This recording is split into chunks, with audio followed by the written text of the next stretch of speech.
அஸ்ஸலாமு அலைக்கும் வரஹ்மத்துல்லாஹி வபரகாத்துஹ். அல்லாஹ் நேசிக்கிறான்.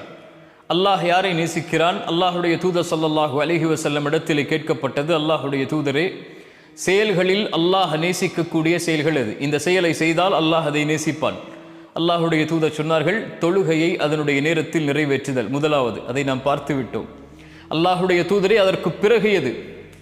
அல்லாஹுடைய தூதர் ஸல்லல்லாஹு அலைஹி வஸல்லம் சொன்னார்கள், இது செயல்களில் அல்லாஹ்விற்கு மிக விருப்பத்திற்குரிய செயல். இந்த செயலை போன்ற செயல் அல்லாஹுடைய தீனில் எதுவும் இல்லை. பிர்ருல் வாலிதைன், பெற்றோர்களிடத்தில் நல்ல முறையில் நன்மையோடு நடந்து கொள்ளுதல். என் சகோதரனை, என் சகோதரியே, இந்த உலக வாழ்வில் உங்களுடைய தாயும் தந்தையும் உங்களோடு இப்போது உயிரோடு வாழ்ந்து கொண்டிருந்தால் அல்லாஹ் உங்களுக்கு அதைவிட பெரிய அருளை இப்போது கொடுக்கவில்லை.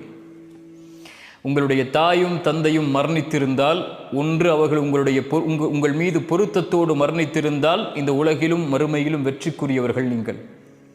உங்களுடைய தாயும் தந்தையும் உங்கள் மீது கோபத்தோடு உங்களை பொருந்திக் கொள்ளாத நிலையில் மரணித்திருந்தால் அல்லாஹ்விடத்திலே தௌபாவின் மூலமாக திரும்பிக் கொள்ளுங்கள். நஷ்டவாளிகளாக நீங்கள் வாழ்ந்து கொண்டு இருக்கிறீர்கள். குர்ஆன் சொல்லுகிறது, வகதா ரப்புக அல்லா தஅபுது இல்லா இய்யாஹ். அல்லாஹுவை வணங்குதலுடைய கடமையை அல்லாஹ் மனிதர்களுக்கு கொடுக்கிறான். அதற்கு பிறகு வபில் வாலிதைனி இஹ்சானா, பெற்றோர்களிடத்தில் நல்ல முறையில் நடந்து கொள்ள வேண்டும் என்ற கடமையை அல்லாஹ் கொடுக்கிறான். அவர்களில் ஒருவரோ இருவரோ வயதை அடைந்து விட்டால் ஃபலா தகுல்லஹுமா உஃபின், அவர்களை பார்த்து சீ என்று வெறுக்கத்திற்குரிய வார்த்தை கூட பேசாதீர்கள். வலா தன்ஹர்ஹுமா, அவர்களை வெறுக்காதீர்கள், விரட்டாதீர்கள். வகுல்லஹுமா கௌலன் கரீமா, அவர்களிடத்திலே கண்ணியமோடு பேசுங்கள். வஹ்ஃபித் லஹுமா ஜனாஹ ذுல்லி மினர் ரஹ்மா, அவர்களிடத்திலே அருளின் இரக்கத்தின் ரெக்கைகளை தாழ்த்தி கொள்ளுங்கள். இதைவிட பெற்றோர்களிடத்தில் எப்படி நடந்து கொள்ள வேண்டும் என்று குர்ஆன் எப்படி விவரிக்க முடியும்? அல்லாஹ்விடத்திலே கரமேந்தி பிரார்த்தனை செய்யுங்கள். வகுர் ரப்பிர்ஹம்ஹுமா கமா ரப்பயானி ஸகீரா, யா அல்லாஹ், எங்களை சிறு பிள்ளைகளாக இருந்தபோது எங்களை எப்படி இரக்கத்தோடு அன்போடு பாசத்தோடு பரிவோடு எங்களை பார்த்து கொண்டார்களோ அந்த இரக்கத்தை இந்த நிலையில் அவர்களுக்கு நீ கொடுப்பாயாக என்று அல்லாஹ்விடத்திலே பிரார்த்தனை செய்யுங்கள். குர்ஆனுடைய கணக்கிடாத வசனங்கள். அல்லாஹ் சொல்கிறான், வவஸ்ஸைனல் இன்சான பிவாலிதைஹி, பெற்றோர்களிடத்தில் நல்ல முறையில் நடந்து கொள்ளுங்கள்.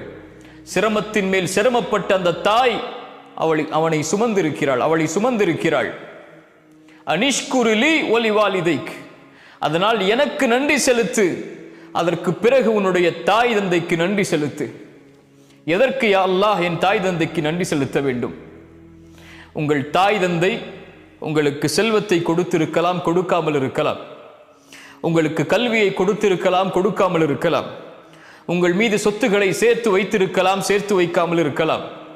உங்களை நல்ல முறையில் பராமரித்திருக்கலாம், பராமரிக்காமல் இருக்கலாம்.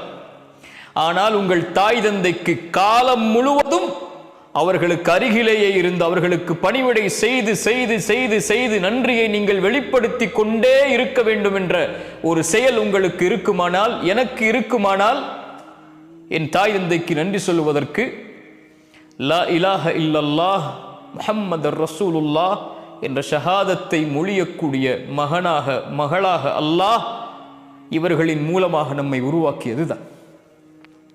சொத்து இல்லாமல் மரணித்தால், கல்வி இல்லாமல் மரணித்தால், உலகமே இல்லாமல் மரணித்தாலும் அது நஷ்டமில்லை.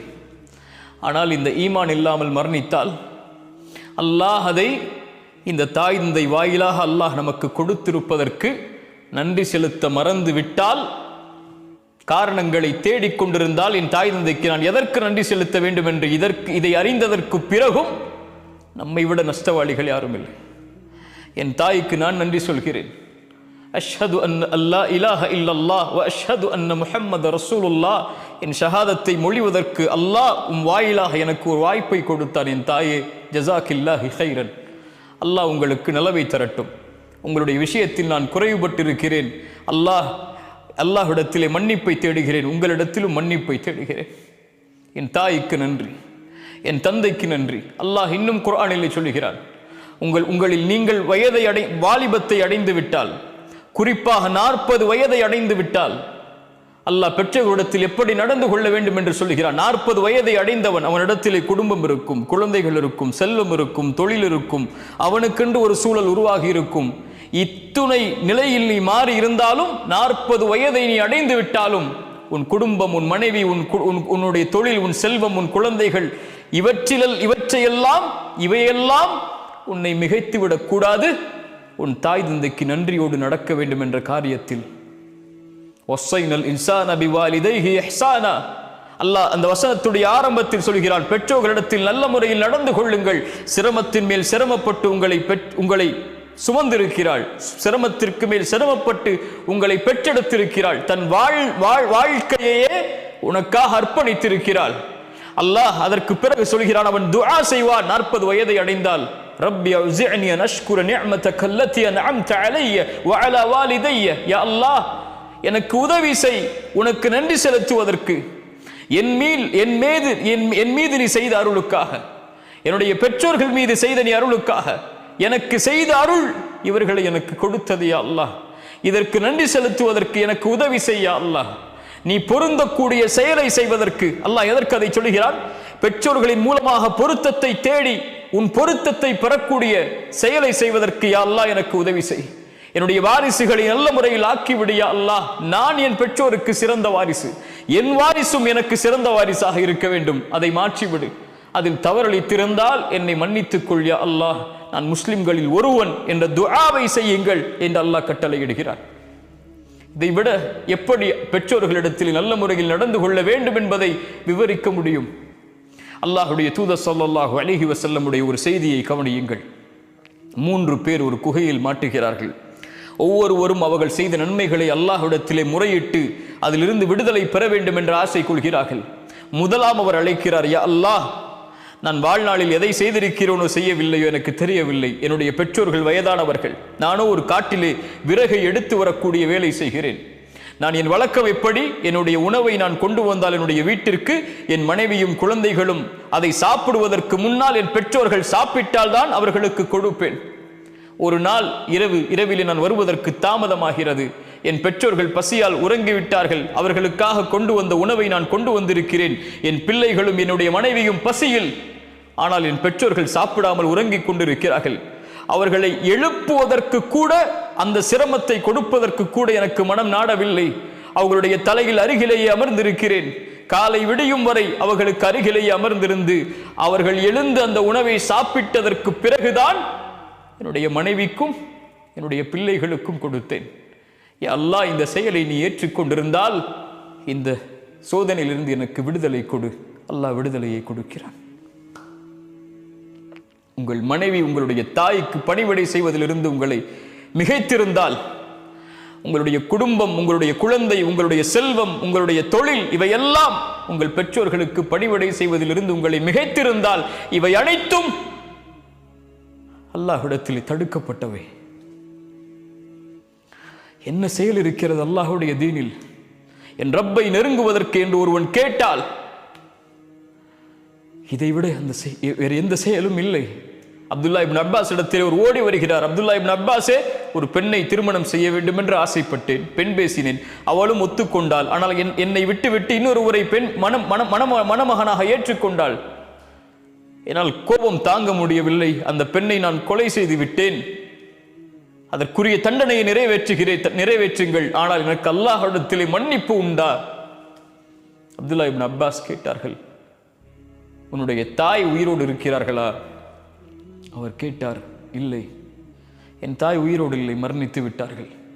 அப்படி என்றால் அல்லாஹ்விடத்திலே தௌபா செய், அல்லாஹ்விடத்திலே நெருங்குவதற்குரிய காரியங்களை தேடிக்கொள். அங்கிருந்த நபித்தோழர் கேட்டார், தோழரை அப்துல்லா இப்னு அப்பாஸ் அவர்களே, ஏன் அவரிடத்திலே அவருடைய தாயை குறித்து விசாரித்தீர்கள்? அப்துல்லா இப்னு அப்பாஸ் என்ன சொன்னார் தெரியுமா? என் மரணம் வரை என் உள்ளத்தில் எழுதப்பட வேண்டிய வார்த்தை அது. என் தாயுடைய அழைப்பு என்னுடைய உலகத்திலே இருக்கும் வரை எழுதப்பட வேண்டிய வசனம் அது. இன்னிலா அலமு அமலன், நான் எந்த ஒரு செயலையும் அறியவில்லை அல்லாஹ்விடத்திலே நெருங்குவதற்கு தாய்க்கு பணிவிடை செய்வதை தவிர. அல்லாஹு அக்பர். பிர்ருல் வாலிதைன், தாய் தந்தை இடத்தில் நல்ல முறையில் நடந்து கொள்ளுதல் அல்லாஹுடைய நேசத்தை உங்களுக்கு பெற்றுத்தரும். ரசூலுல்லாஹ் சொன்னார்கள், நாசமாகுவான் அவன் யார்? தாய் தந்தை வயதை அடைந்தும் அவர்கள் உயிரோடு இருந்தும் அதன் மூலமாக யார் சொர்க்கம் நுழையவில்லையோ அவன் நாசமாகுவான். நீ தொழுகையாளியாக இருக்கலாம், தஅவாவில் இருக்கலாம், குர்ஆனை ஓத தெரிந்தவராக இருக்கலாம், மனனம் செய்தவராக இருக்கலாம், நீங்கள் கோடிகளில் புரளக்கூடியவராக இருக்கலாம், தொழிலில் நீங்கள் உச்சத்தை தொட்டவராக இருக்கலாம், உலகமெல்லாம் உங்களுக்கு கட்டுப்பட்டு இருக்கலாம். ஆனால் தாய் தந்தையுடைய விஷயத்தில் நீங்கள் குறைவை வைத்திருந்தால் நீங்கள் நஷ்டவாளிகள் தான். இந்த ஒட்டுமொத்த உலக வாழ்க்கையும் உங்களுக்கு நஷ்டம்தான். நாளை மறு உலக வாழ்க்கையும் நஷ்டம்தான். அல்லாவிற்கு பிறகு கவனத்தில் எடுக்க வேண்டிய ஒரு உறவென்றால் உம்முக் உம்முக் உம்முக், உன் தாய் உன் தாய் உன் தாய். அதற்கு பிறகு யார் ரசூலல்லாஹ்? உன் தந்தை. அனிஷ்குரிலி வலிவாலிதைக், பெற்றோர்களிடத்தில் நல்ல முறையில் நடந்து கொள்ளுங்கள். என் சகோதர சகோதரியை, எனக்கு நான் சொல்கிறேன், நம்முடைய தாய் தந்தை நமக்கு செய்த அருளை போன்று அல்லாஹுடைய அருளால் வேறு யாரும் இந்த உலகத்திலே நமக்கு எந்த அருளையும் செய்துவிட முடியாது. ஒட்டுமொத்த வாழ்வையும் நமக்காக கொடுத்து நம் நலனை மட்டுமே குறிக்கோளாக கொண்டு வாழக்கூடிய உறவுகள் அது. குறிப்பாக தாய் தன் எதிர்பார்ப்புகளை, தன் ஆசைகளை, தன் எண்ணங்களை, தன் வயதை, தன் வாழ்க்கையை, ஒட்டுமொத்தத்தையும் தன் பெற்றெடுத்த பிள்ளை நலமோடு இருந்தால் போதும் என்று கழிக்கக்கூடிய ஒரே உறவு இந்த உலகத்திலே தாய் மட்டும்தான். அந்த தாயை நோவினை செய்து, அந்த தாய்க்கு சிரமத்தை கொடுத்து, அந்த தாயை தள்ளி வைத்து விட்டு, அந்த தாயை உதறி தள்ளிவிட்டு எந்த ரப்பை வணங்கப் போகிறோம்? அல்லாஹ்விடத்திலே நேசத்துக்குரிய அமல் தாய் தந்தை இடத்திலே நல்ல முறையில் நடந்து கொள்ளுதல். அஸ்ஸலாமு அலைக்கும் வரஹ்மத்துல்லாஹி வபரகாத்துஹு.